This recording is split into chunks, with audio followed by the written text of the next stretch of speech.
What's up, everybody? What's up, everybody? Great morning to you. Great morning to you. It's another edition of the Brothers of Legacy. What's going down in the hood? We don't stand out. We stand up for our community. And this week we are on a voting Ooh, look who came in first. So we're talking about everything political, all the voting. Great morning, Sheriff, from California in the building. Bright and early. We love you. Bright and early, right? I appreciate you rolling through. So of course, Brother Legacy. And we appreciate you guys rocking with us and coming. Make sure you do like we always ask. Make sure you share. Sharing is caring. Sharing is caring. As we grow, as we get bigger and reach more people, we are just moving into the communities and doing great things. Blessed, sir, you're on the wrong side. You are on the wrong side. Oh, Lord. What did you say? Did I miss it? I have my head. Great morning, Mama McCory. That's Dwayne over there clocking in. Right. What's up, Lucas? What's going on? Hey, Cheryl. Good morning, Deborah. Good morning, Deborah. Wait a minute, Cheryl. We pray for her brother was killed. My friend, her brother was killed by the police on Thursday. Man, wow. Definitely praying. Wow. How is Dwayne Goodson commenting? I told you. I said you're on the wrong side. You're on the wrong side. Wow. He does it all the time. He's like Peter Griffin on Family Guy at one time. He was What's like, up, Lucas from Connecticut? Great morning to you, my brother. Great morning. YouTube link. Make sure you share. Give us a thumbs up. Make sure you subscribe. We appreciate you. All right. So without further ado, let's go. Let's get it. You ready? Everybody? Hold on. Hold on tight. Hold on tight. What's up, Cole? Cole in the building. Cold world. Cold world. There you go. I like that. Yeah. All right. Let's see. Boom, boom. Howard's got too much stuff. And where's it at? Let's go. But don't be the meal. You know when you said that? Don't be the meal. Experience is the best teacher, but truth is the Holy Spirit is the best teacher. If you can find the straightest path to the queen that you're supposed to be with, I believe in, and she finds her straightest path to you, then I think it gets away from all those, the skeletons in the closet. We aim for the wrong things. Right. We aim to make our children a good husband. We aim to make our children good wives or successful businessmen or whatever. Right. The aim is wrong. Trending is not happening without curiosity. So what's driving curiosity? You understand? People that are successful, people that are effective in life are people with priorities. Yes, hey, welcome back. Real quick before we get started, I want to show off my daughter real quick. She got her school pictures. Oh, I just want you guys to say that. So yeah, I want a thumbs up and a heart from everybody that sees. There you go. This is my baby Zariah. She's that's indeed beautiful smile, man. Zariah. Yeah, she's big time. She's not a morning person or nothing, but she's that's one of my. I got so many honeys. That's one of them. One of my. Nice. I just want to show it off. So, honey, if she's watching back in the back, I showed her on. Hey. All right. Okay. So let's get into it. Make sure, you share, tag someone. Tag that be part of this conversation. That's right. You can send it through Messenger as well. So share it through Messenger and share it on Periscope and Facebook and YouTube and all that jazz. Shout out to everybody on Periscope. Shout out to everybody on YouTube, Facebook. Thanks, Cole. I appreciate it. I would definitely let her know. She's supposed to be getting ready for school, but we don't know. Cole Johnson. This should be running late. All right. Cold world. Cold world. Nice. Oh, so today we're talking about educated or persuaded voter. Educated or persuaded voter. I think I've been voting since 95. And let's see. All right. So it's always been in the beginning, generally you have a little education and you get a little persuasion based on ads and back in the day when you was like, is that real? Is he really a liar? Yeah, that's usually how it goes. Did he really do that? Or did she really do that? Yeah. So Oh, so it persuades you, you know, just like they said in the 2018 election. What is Dwayne doing? Makes them disappear. I got a green cup. Okay. You got the green cup. I must have been. She poured some orange. No, you can't see it. You can't see it. But you so in like the 2018. Has it been 2014? 16. Yeah, 16. Sorry, my math off. Election where where they said a lot of influence through ads, helped Donald Trump win and things of that nature. And that persuasion and constantly seeing something negative about someone in front of you, how it can kind of shift your mindset. So it's so today we want to just kind of talk about being educated about the facts of what somebody does, as opposed to being persuaded to what you see somebody else say about someone. Because that's persuasion. We look things up. Is it really factual, or did they just take things out of context? Like here, one candidate, they just kind of take a snippet of what he said, and you like, I don't even know the whole context of what he was talking about, but they try to make him look angry or make him look a certain way in order to get your mindset thinking this person is not a great candidate. So I want your thoughts on that. Do you feel like in an election, have you been kind of persuaded, or just like, is that true? When you constantly hear it, or you constantly see it, or it's constantly brought up, you wonder if is it true. And hold on, there's another caveat to this. And I spoke about, as I saw Clinton, Bush, and Perot, right? Very persuasive, right? Yeah. And there are those that are like YouTubers in sense where they give their opinionated facts, meaning they throw a small factual information in there and then they twist it to fit their narrative and their opinion. All right. So have you felt like you've been persuaded with some of the election and some of the people that you're looking at? Well, if I could be just as transparent and forward as I could be, I've never been a educated voter. I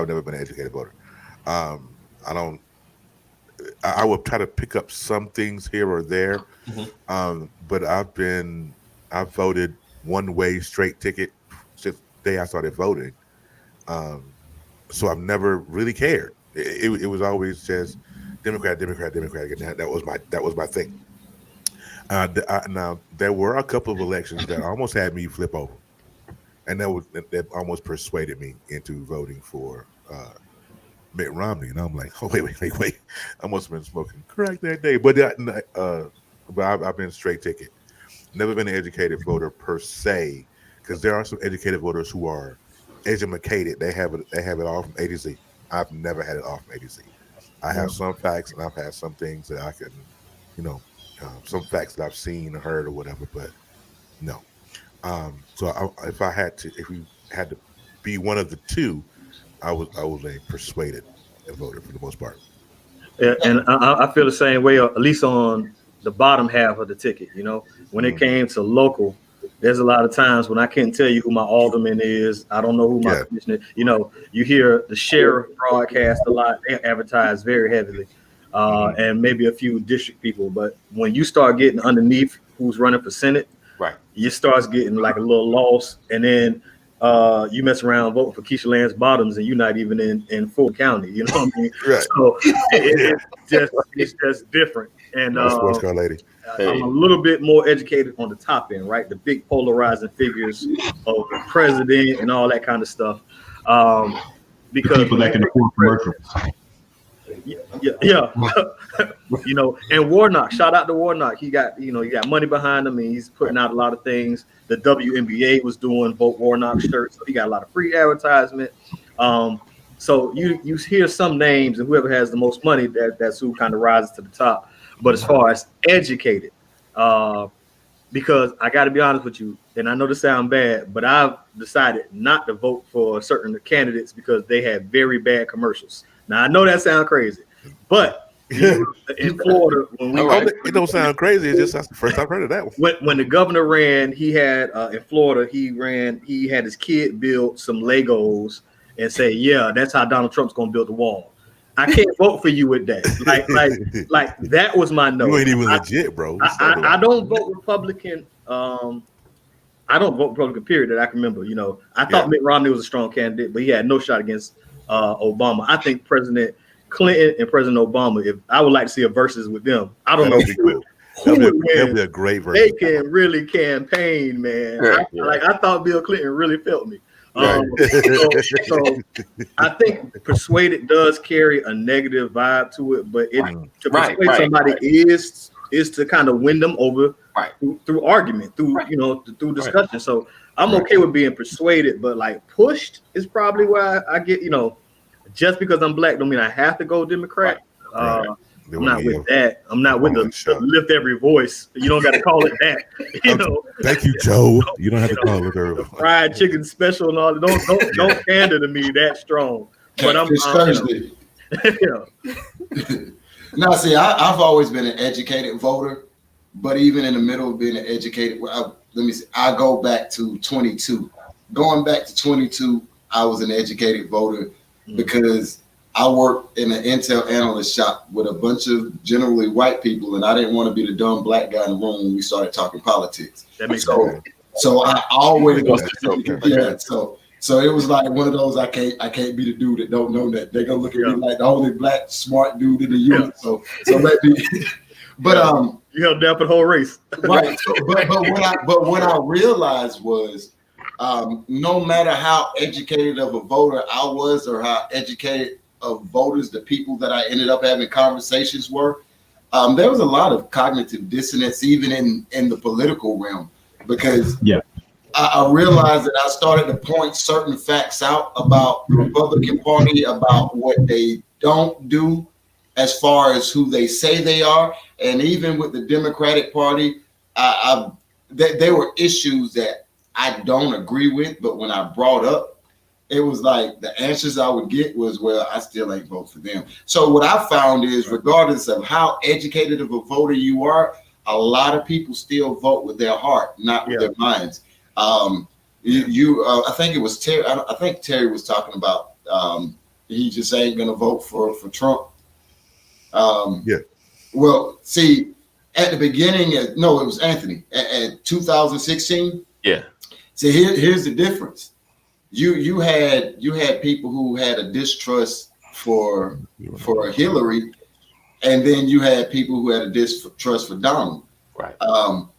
But when you go back and look at it, even though every woman that voted, I say at least 90% of them was sound-minded enough to know that grabbing a woman by the hoo-hoo is a felony in most states. You're a registered sex offender. But we still seeing white female evangelicals vote for him in record numbers. So I think the fact that you're educated versus persuaded, I think a lot of voters are educated, but I think they still go with their persuasion. Yeah. But even with them bad commercials, it's like pulling against a football team because they got ugly uniforms. Yeah. Maryland has the ugliest uniforms I've ever seen in college football. And they have not been a successful program since. They have not. You're right. But bad commercials can be like a bad look, that's true. First impressions, it goes a long way. Like I hate to make it sound like the fate of our community is resting on a bad commercial, but I'm just saying, because y'all remember Herman Cain, R.I.P. Oh God, yeah. Man, did y'all see that commercial? And he had his campaign manager like smoking a cigarette, looking deep into the camera, saying, "We gonna save America with the 999 plan." Like 999. Don't leave out a 9, please. So like you cannot, like it shows me something, man. And that, I don't know. I don't want to push that. Well, I think you got a good point there, because to me, the reason why it resonated with me is if you were willing to endorse a commercial like that and put that commercial out to speak for you, that shows, in a sense, your integrity or how you feel or how low you will go. Right. If you have a gun in your commercial, I already know how you rocking with NRA. Right. If you got, you walking through a farm in Georgia. I know what you're trying. I get what you get. I get what you're saying. Yeah. You know what I'm saying? Marketing 101. So they a lot. Branding's a beast, ain't it? Yeah. Hey, Pastor Brian, how are you this morning, sir? Good morning, sir. Doing great. Good morning. Good morning. Good morning, sir. Sorry, I had a plumber in the house. Didn't feel like changing the garbage disposal. I love what everybody is saying. I'll say this: charisma is a winning agent. To Terrell's point, charismatic personalities have power. They have not power. They have influence. Yeah. You may be able to put the greatest message together, but not be able to organize your monthly calendar. Mm-hmm. Yeah. And that's what we lose, right? Yeah. I think Budweiser was the king of commercials. Absolutely. Oh, yeah. Especially during the Super Bowl. Clydesdale. Man. Right. But the beer tastes terrible. Yeah, but they're gonna buy it though. Yeah. The king of marketing in fast food is Ray Kroc, McDonald's. Still number one. Yeah, but it is the worst hamburger on the planet. Not true, sir. Not true. It's the worst hamburger on the planet. It doesn't even. If you tear it apart, it looks like cardboard. Yeah, and people who buy it would agree with you. Like, there is a better hamburger out here than this. The point is that marketing is key because you're selling a message, right? Yes. The message sells the product, not the product itself. If you took a blind taste test and put a McDonald's hamburger next to any other hamburger on the planet, McDonald's would come in last. The reality is, and that's the truth, because it's made of junk. And you know, there's a test there's a 1985 hamburger with French fries in a bag sitting in somebody's closet that has not molded yet. Jesus. You know what? Quit it. Because of the amount of no. I don't. Hey, Pastor. Oh, man, I'm not going anymore. Look, Pastor, I have had fries that I have left behind the couch for about 6 days. And they still look pretty much the same. Okay. Okay. I mean, let's stop this right here. So getting back to, I didn't even want to talk about that. So it's like, no. Hey man, listen. I worked at McDonald's. Yeah. Okay. I think everybody had. So if you work there, then you know what I'm talking about. That's cognitive dissonance. If you're going to disagree with me, and you work there. Okay, now I know what it means. Okay, moving on. And Pastor, to your point, that's why people spend so much money. They raise so much money in their campaign for the marketing. Absolutely. Yeah. Absolutely. Signs, you know, door stickers, all that. Yeah. Well, it's always about, on the news, they're always talking about how much money each political candidate has raised. Yeah. Right. Yeah. Because he who raises the most money typically wins the race. Right. And so I'm like Dwayne. I've been an educated voter for a very long time, but that's because I'm the son of a teacher. But not only am I the son of a teacher, I learned early in life. Like my mother was part of the, she worked as a softball coach in the community. She was my softball coach growing up, and so she was engaged in parks and recreation. Right. So people who ran parks and recreation is what made the parks available, who put the projects and the programs together for the children in the community. So it was always important who your alderman was. It was always important who sat on city council. It was always important what type of relationship you had with your mayor, because all of that had to do with programs and things like that coming from the city. People who were involved in the community wanted to know who was in positions of power where they could get access to resources and all of that. So I learned very early on what an alderman was. I learned what a council member was. I learned, why the chief of police was important. You needed to know when and my mother also worked part-time as an operator. So we learned it was important to know who was on the other end of the phone. So those, and then being in the military, when you're serving your country and you're risking your life, you need to know who's got the power to push the button. Yeah. Right. Who's got right? You learn about chains of command and all of those things, and you realize there's a hierarchy here that comes up. If you're gonna go into combat, before you fire the first shot, you have no idea how many layers of hierarchy you have to go through to get permission to shoot. Now, those things, I'm talking about back in the 80s when we didn't have the Middle Eastern stuff going on. Now people just shooting all over the place. But back then, you had to get all the way to the White House. It didn't change. It didn't change. Okay. We was going out the fob with tanks, getting shot at, and couldn't return fire because they shoot at the tank, not you. Yeah, I heard about that. I lived that. Yeah. I lived that, getting fired on and not being able to return fire until I got approval to return fire. I heard that before. Okay, that sounds like that Breonna Taylor case, that wanton endangerment. No, like. And past what you're saying, it has me thinking even with the persuaded voter piece. Like if I was in the military and I'm not, and I had to essentially work for the president, like he's the boss, that would persuade me. Like if I felt one candidate was going to send me to war and I didn't want to go there and die, that would persuade me. You know what I mean? So I wouldn't necessarily call that an educated vote. I will be voting out of my concern, and I don't see a problem with it. That's persuasion. So I got a question. All right, so I'm kind of like, I guess these lines fit right because I'm kind of was more the persuaded, somewhat educated, but I've read like more opinionated pieces on both sides just to kind of hear what someone has to say and try to match up what's fact and what's opinion. Because consistency is like, okay, this person is consistent in this area. So my question to you guys that are more on the educated side, what sources do you use to get the what you feel is the educated opinion or educated information? I'll say it that way. For me, there's places like you can look up FEC, the Federal Exchange Commission. You can go online and look at FEC.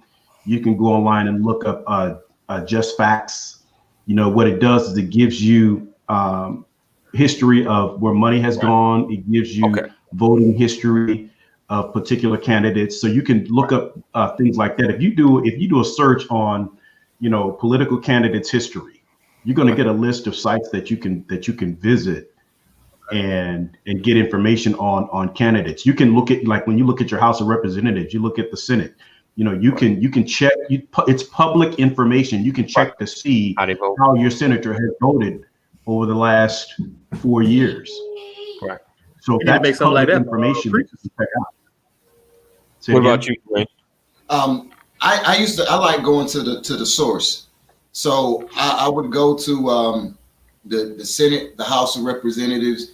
I'd look at all of their past voting bills, see who signed every bill introduced. You can every co-author is listed on each bill.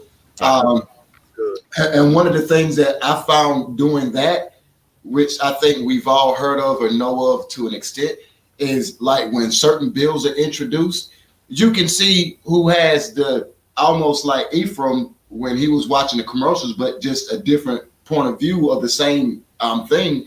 When you start to look at who sponsor legislation that's presented, it'll give you a list of every legislator that was a part of that bill. Right. And what a lot of people do is they'll take a bill about police violence, for instance, and 80% of it address police violence. And then that other 20% of the 400 pages that most people don't read, they'll slide some stuff in there about healthcare. They'll slide some stuff in there that has nothing to do with the bill.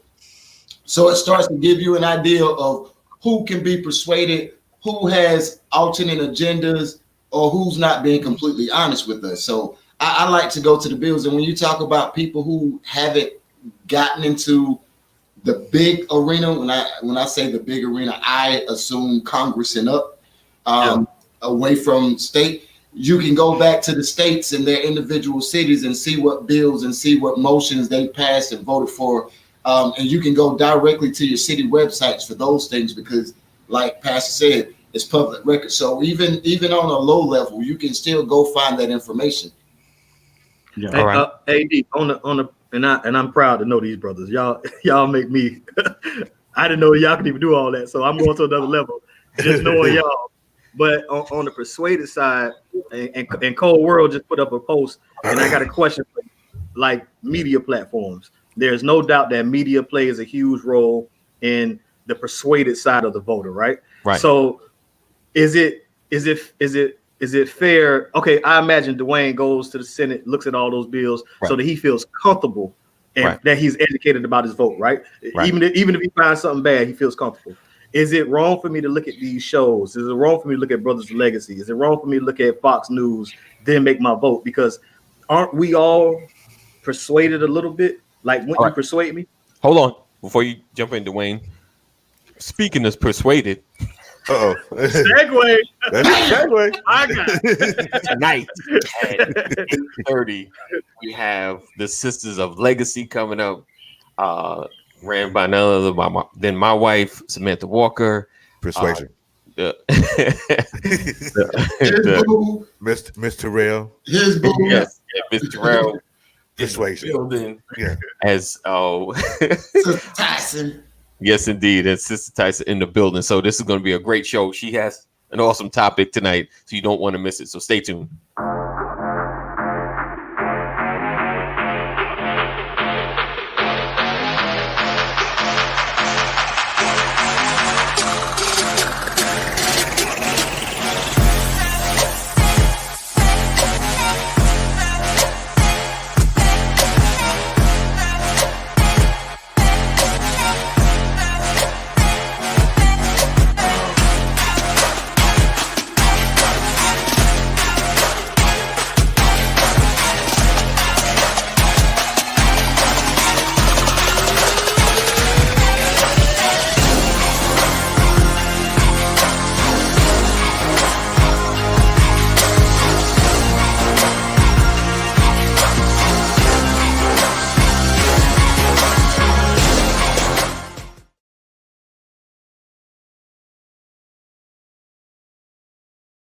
Roman.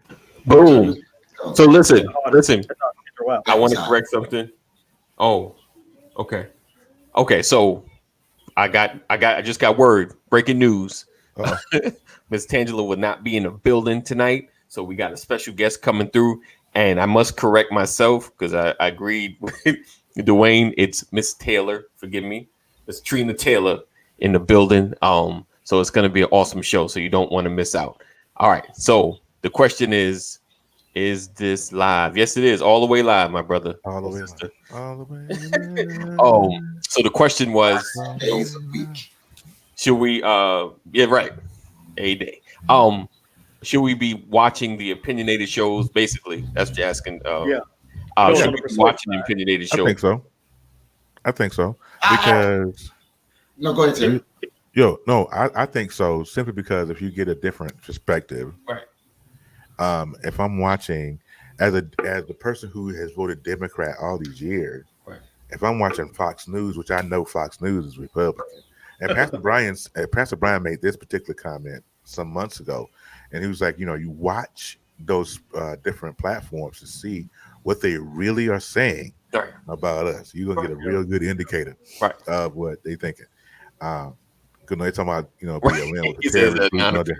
It's a few. Is there a non-unopinionated on existence? That is facts, my brother. So that's a good question. Right. That's a good question. No, I don't think so. Because I think you watch the show to get further into what you already believe. Yeah. I don't even think it's opinionated. I think opinionated is the wrong word. I think bias is a better word. Okay. Yeah. But here's the deal. So smart. He's so smart. Like, no, like when I used to teach the Intel analysts, it does say 50 Only you would point that out, but yeah, that's that good bacon. No. You said you a pig? Not Terry. No. So this is what happened. No. Let me explain my church. Sam bring it up. Is that I was we had a car fest here. And he's going to be a single screen. I hate you do that. But we had a fair, and we had a barbecue eating rib eating contest, and I was part of the team from the dealership who we ate ribs as a competition. So we would call it Tipsy Pigs. And I had a nickname, which is on the back of the shirt. Which I'm going to turn around. Turn all around. Let's get it. Bullseye. All right. Okay. All right. So that was me. So there's that, Sam. So you know the whole show. So how many slabs did you have, brother? Did y'all win? 3. No. Did y'all? You had 3 slabs and y'all lost? Yeah. Man. Yeah. Well, somebody got a healthy stomach out there. Yeah. Yeah. Or unhealthy. How many brothers y'all had on the team? It's just me. Come on, man. I'm in Idaho, bro. Yeah, I forgot. Yeah. I was the only black guy in the whole fam. So it was different. Probably next time, bro. I got you. Can go phony. And they represent looking at different publications. I'm saying, we'll tell you. Is that T.I.? What was that word he used? I know. I'm looking through it. Viciously. What do you do? What do you say? Cacophony. It's like he's saying. It sounds like he's saying Shaka Khan. Right. That's all I hear. Yeah. But I think CNN. I gotta look that up. Yeah, you're right. They try to be balanced. CNN, I feel, does. Fox feels to me, but once again, I'm Democrat, so somebody can argue that. So it's hard to be objective. But I feel like Fox, they just like unapologetically just one-sided. Yeah. You know, what you call it? I think MSNBC is kind of like that too. They're the counter to Fox. Absolutely. Yeah, they're the counter to Fox. So. And here's the thing. You don't think CNN is the same way? I feel that they would call it fair. Now, there's a couple people I like. Okay, I know Don Lemon is not going to say anything good about the president. He can't stand him. But Como, I think Como calls it fair. If the president did something, I hate to say right, but something that was, I think he would call it fair. I can't find maybe Chris Wallace on a good day, but I can't find anybody on the Fox News that will keep it real. CNN is just as one-sided as Fox. Right. They're not just as though, Pastor. Come on, now, I know it's hard. I know it's hard to hear. Yeah. But they have shifted. Okay. Is C-SPAN still around? The rhetoric. They still doing book signings. That's what nobody wants to say. Oh, okay. But okay, the ritual, the heat, the poisonous tones, you don't hear that on CNN at least. Caffeine. Yes, you do. Thank you. Thanks, Cole. Yes, you do. That dude's a walking. So here's the thing, right? People have gotten so enamored with news stories. Yeah. It's not the same way it was when I was a kid, when Dan Rather would come on at 6:30 and you couldn't wait for him to get off the TV screen so you could watch TGIF.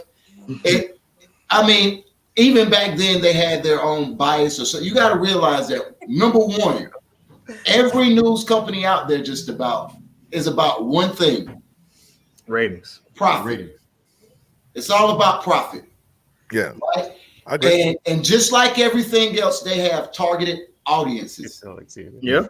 So when you look at, the reason why I believe, Terrell, that certain things that come across CNN don't strike you as blatantly one-sided as what comes across as Fox, because what's coming across from them, they're targeting you. You're part of their targeted audience. So they're pandering to you to make you a satisfied customer. Right. And that's why it feels that way for you. See, I like to look at myself as a truly independent voter, and there's parts like the Democratic side when it comes to homosexuality and pro-choice. There's a part of me that's like, you know what? At the end of the day, we're individuals, and I can't make you do something. Now, if what you're doing is going to cause danger or harm to somebody else, then I think I'm able to have an opinion about it. But if you want to be gay and if you want to go to hell based on that gay choice, I don't think it's my place in life to tell you you can't do this. No, I'm among the belief system that, look, this is morally and spiritually wrong. If you decide to go this route, just understand you got to be able to take the consequence that comes with it. But I'm not fit to push my lifestyle on you.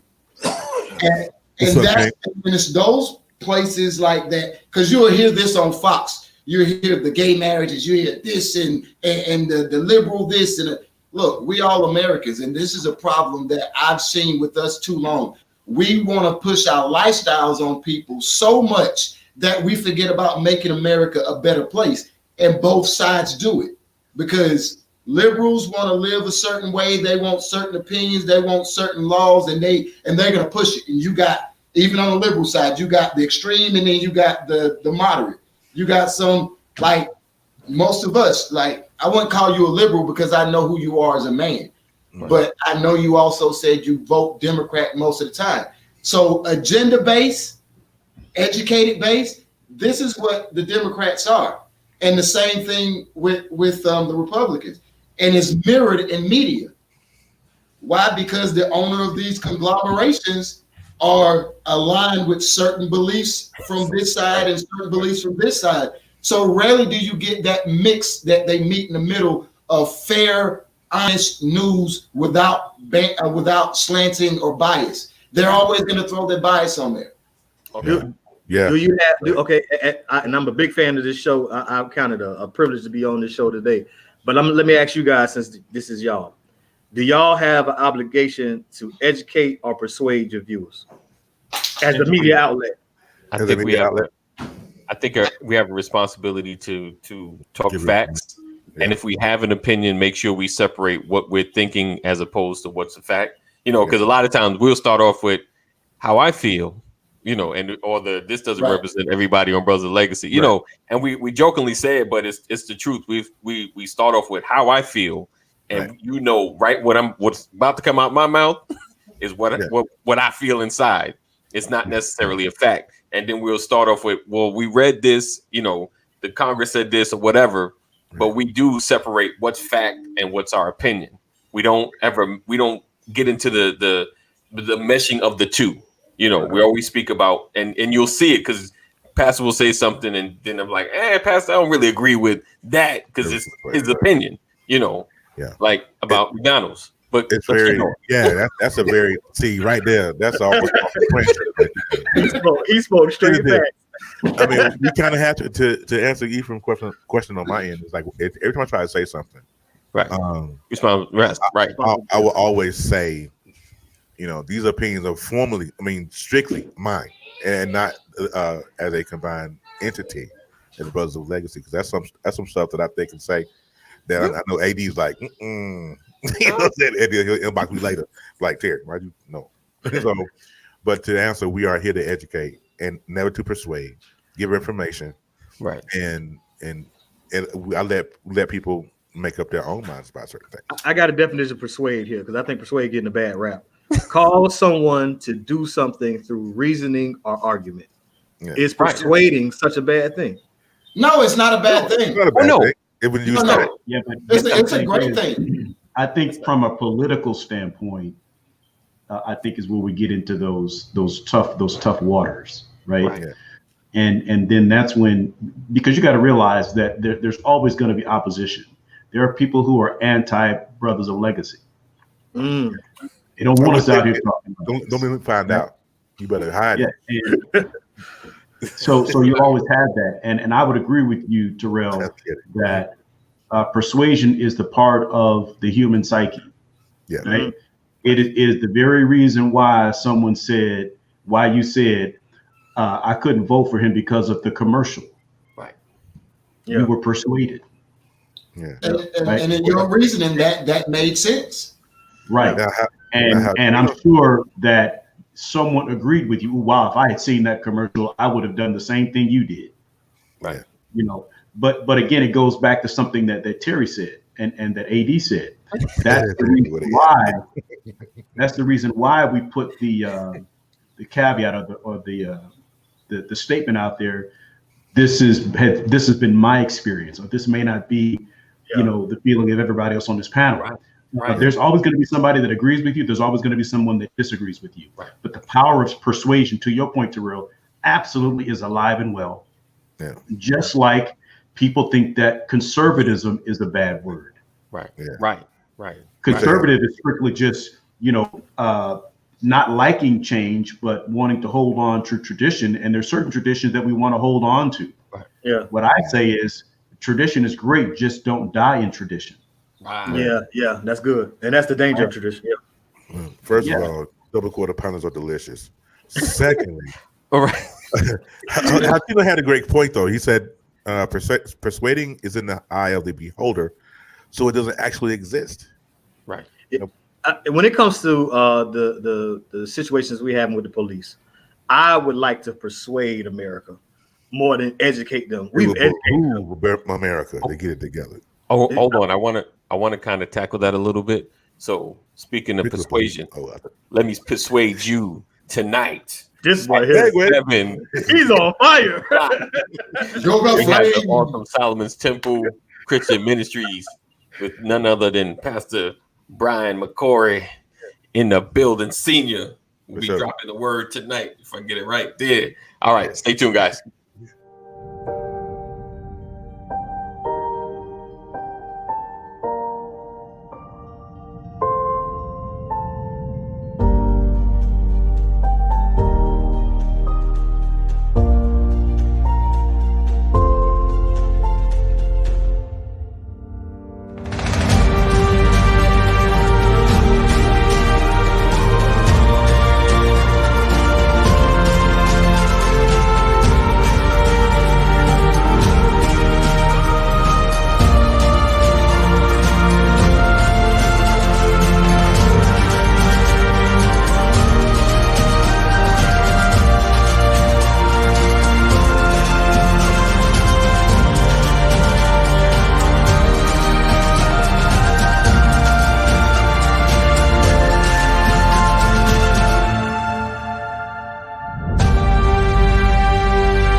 Man, I don't care how many times I watch that commercial. That thing still moving. I was like, ooh.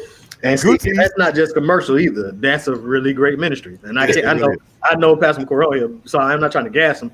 But if you go there, you're gonna find the quality. They're gonna preach the word. Right. The people are well trained. Yes. So the product matches the commercial, right? There it is. I'm disappointed if I saw that commercial, went there, pastor late the Bible study. He don't know what book he coming out of. Nobody welcomes me. Nobody greets me. I'd be let down, right? So I'm just saying, like, it has to match. Yeah. You are trying to persuade me through your advertising, through your marketing. You know what I mean? But like, I think the people who have been persuaded get disappointed when we get there, and it's like, oh wait, you're not gonna build a wall? oh wait, you're not. What happened? You know, you ain't kept none of that. So y'all don't have prayer on Tuesday. You get what I'm saying? Like, so we get let down eventually.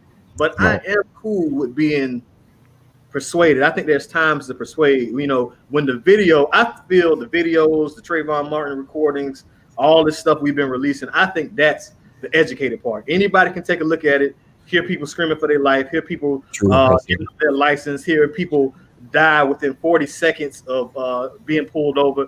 I feel that's education. But like, at this point, they need to persuade it. Like, they're killing us. You know what I mean? Like, they need to be convinced. They saw Rodney King get beat and still were like, whatever, Hey, but Terrell, see, that's the whole thing with social, with cognitive dissonance. It's not that there's a lack of education; it's there's a lack of empathy. So the problem that we're having and we're seeing is a lack of empathy, not of education or persuasion, because they know that when I pull a trigger, that hot bullet's going to tear through fresh flesh and people possibly can die.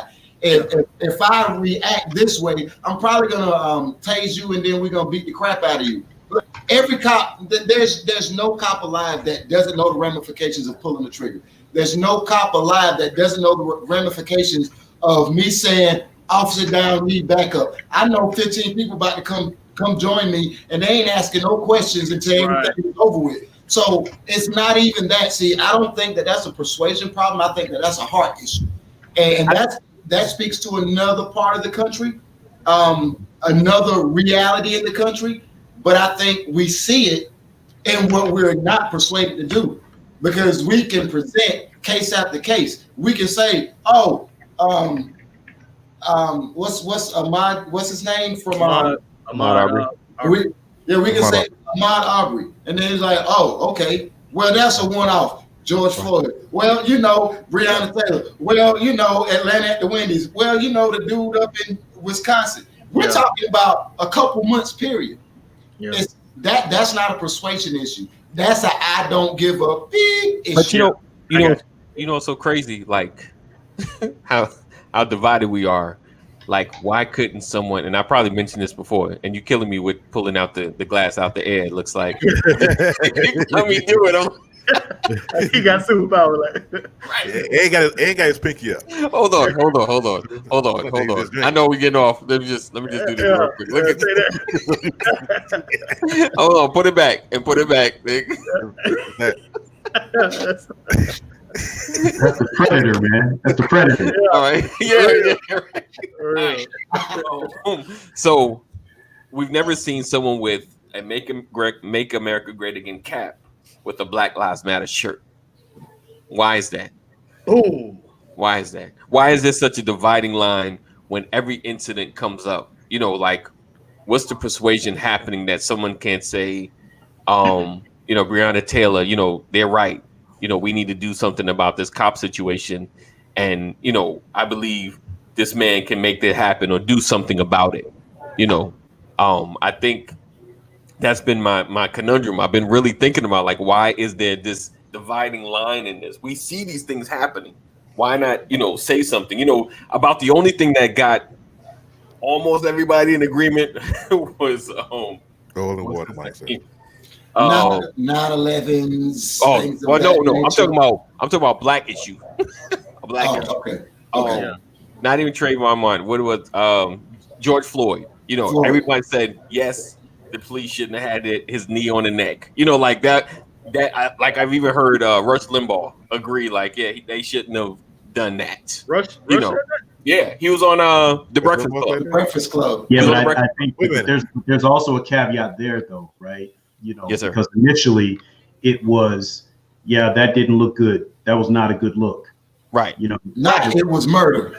Right. When you start calling it murder, you know, it went from that was not a good look, but I mean, it went from that was not a good look to that was not a good look, but or however, when you consider this or when you consider that, that's what it became. Right. And that's what it always becomes. Right. Yeah. Right. It went from, you know, when the young man who got shot in his back 7 times in front of his children. Right. Yeah. Video, you know, I sent that to someone and he said, well, I'm going to need more information. What information you need, bro? Okay. I remember when you said that. When you did that, that was crazy. Like, you know, you can tell me that he didn't stand still. Right. You can tell me that he kept walking when the police officer asked him to stop. Yeah. You know. But you can also tell me that the police officer at any moment could have tackled him. Right. Yeah.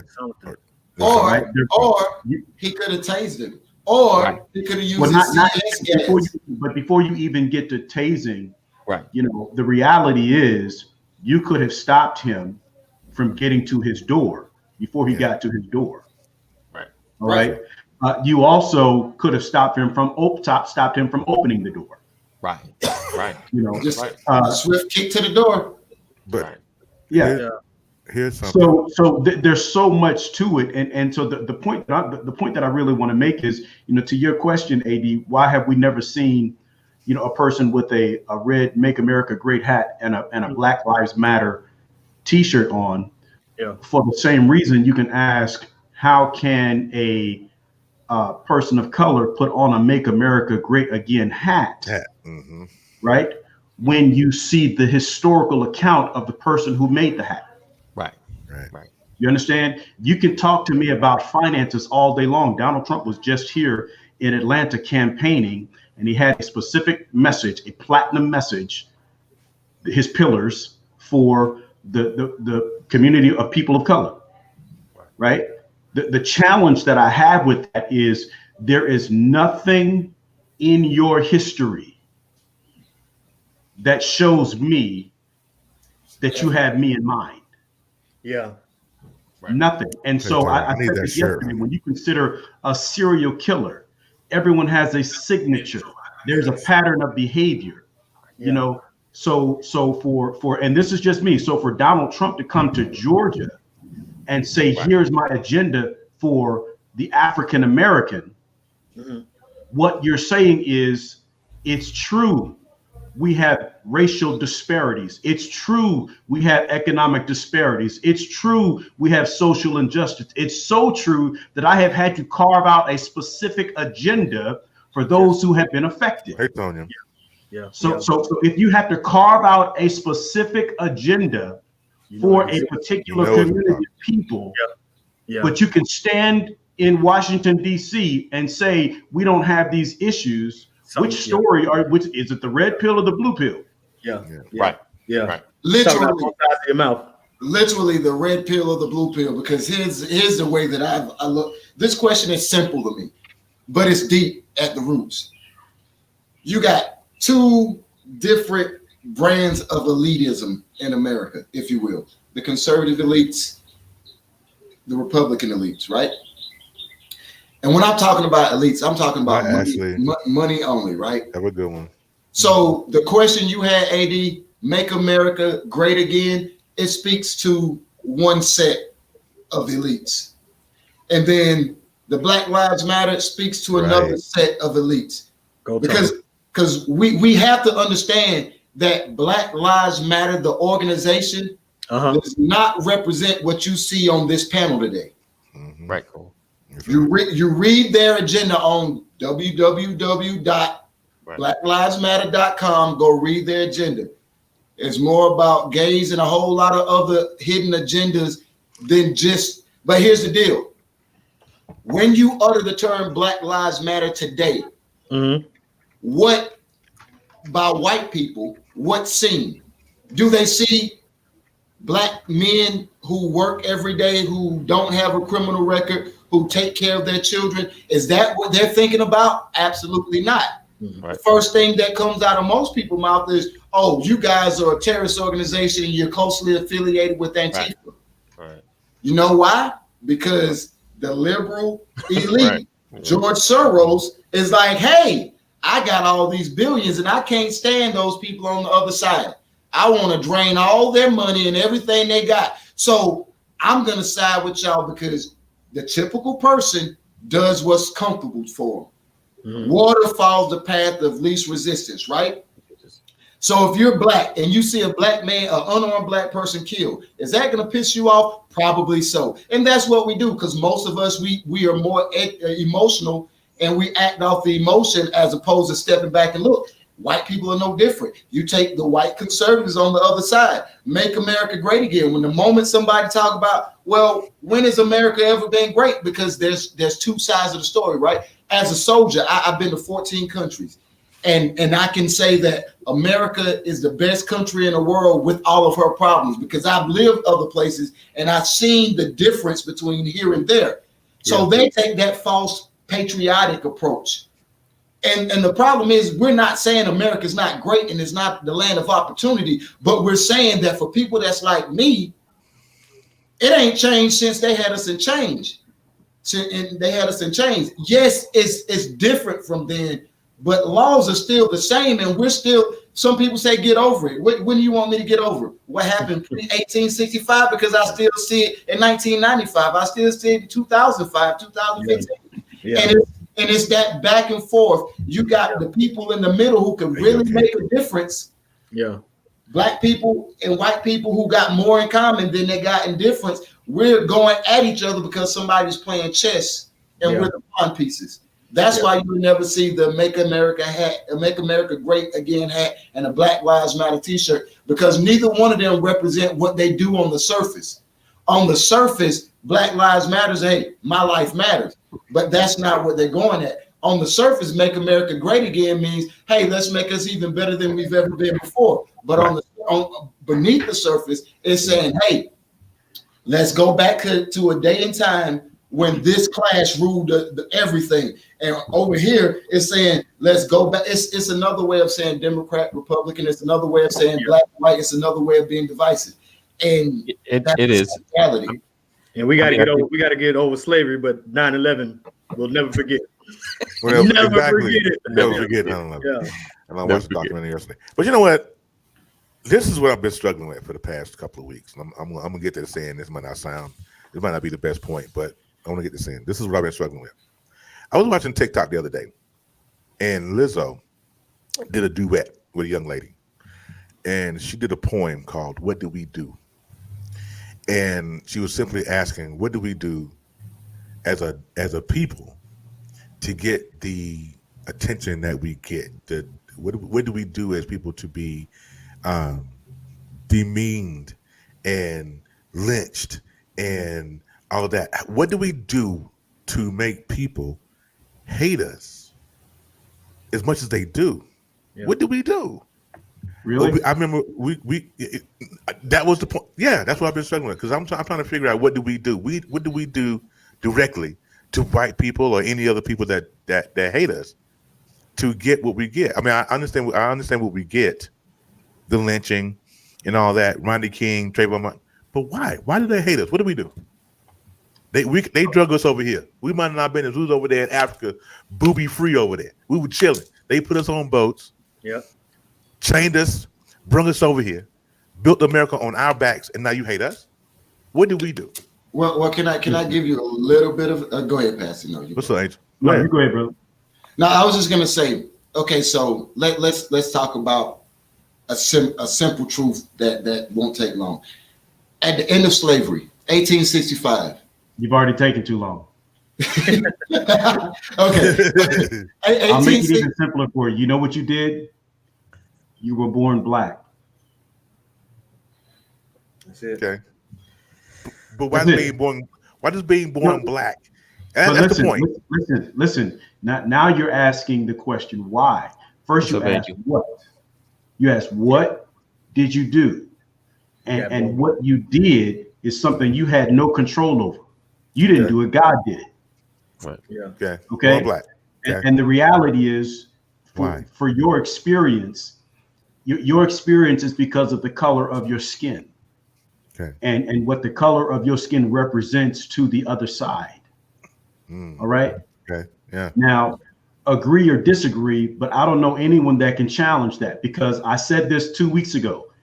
We are the only species on the planet where your position about us is on sight. Yeah. Yeah. Yeah. True. Because you don't know a Jew until they open up their mouth. Yep. You can make the assumption for a Muslim, but there's no guarantee until they open up their mouth. Yeah.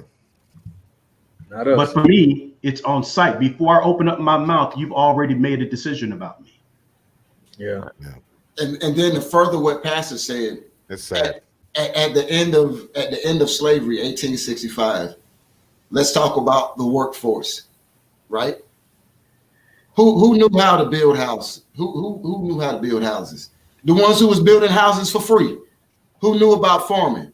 The ones who was planting and harvesting for free. The workforce of that time at the end of 1865, I'd say probably was about 70% black, because we were doing it anyway. So now you got things that are formed like the union, which most people didn't realize. You think the union was created to make black men equal with white men on a job? No, it was created by white men to say, hey, make sure they get this. We ain't want this nigga, excuse my language. This is Dwayne's language, not the Brothers of Legacy language. We ain't want that nigga working over here.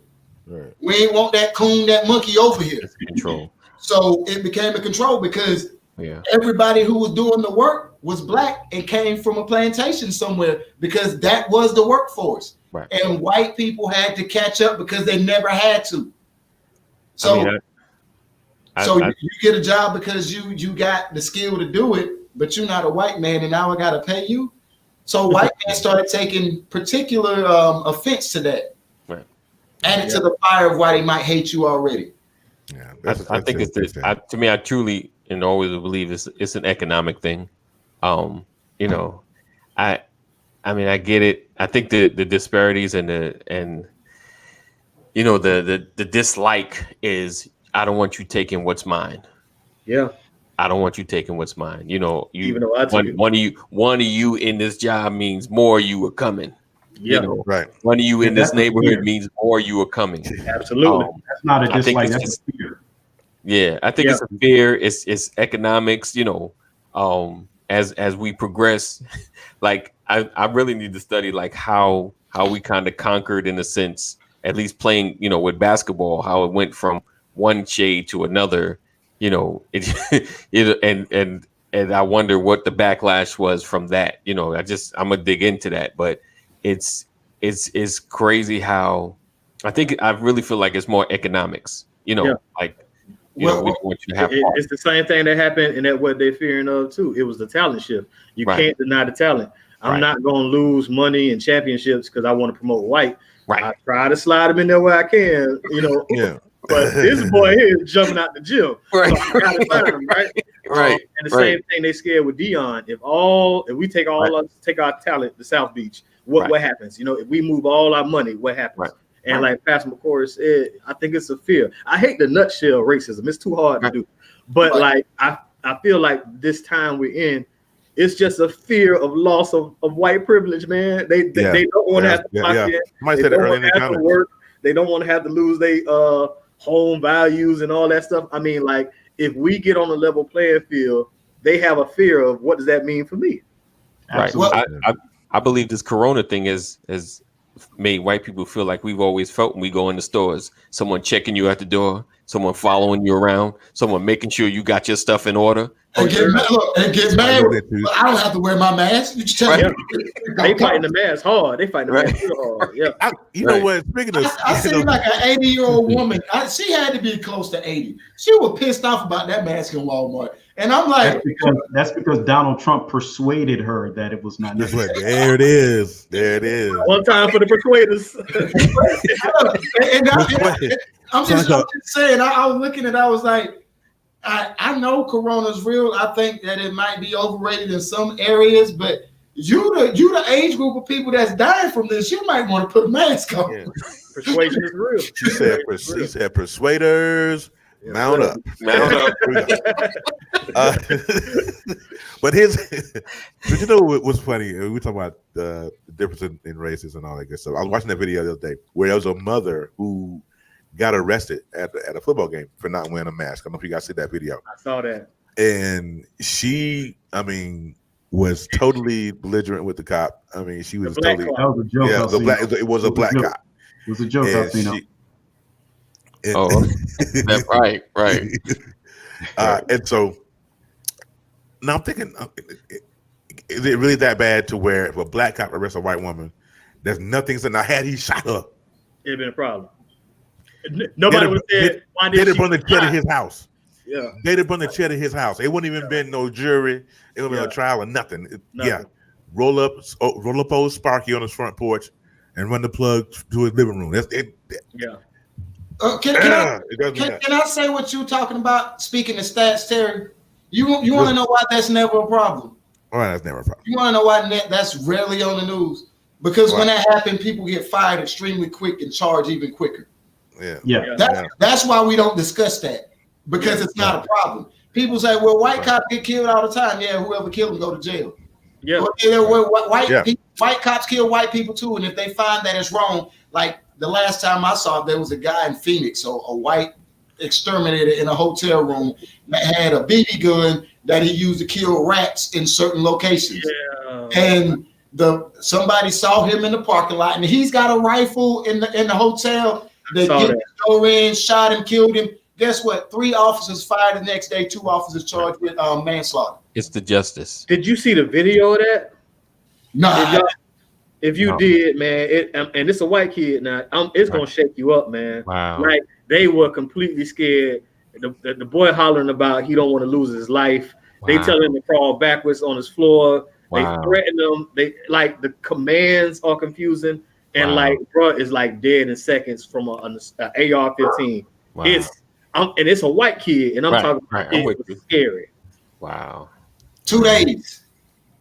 Charges were brought in 2 days. That's the difference. That's why. That's why nobody. That's why when you say, "Well, white cops kill white people too," yeah, they go to jail. They get fired. That's the point. Listen, I think I shared this story before.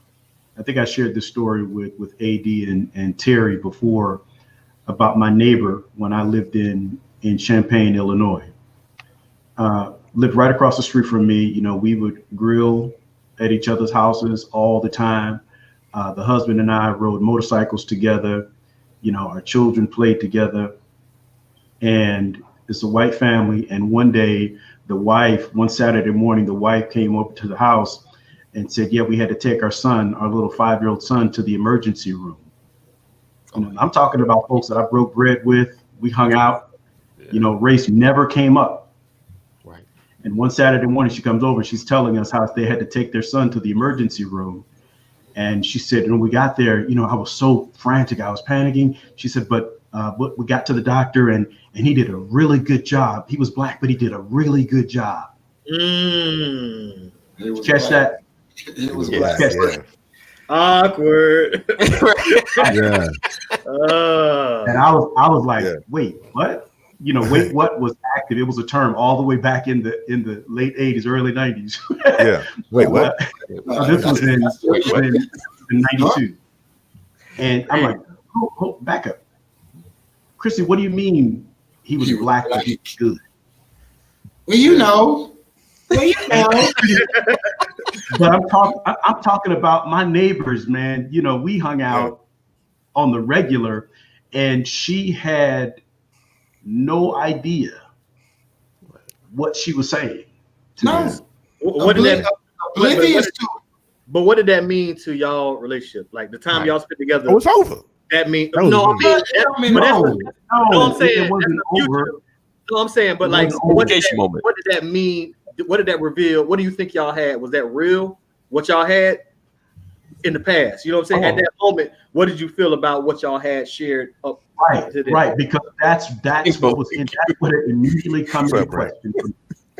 Right, immediately in the question for me was, what do you see when you see me?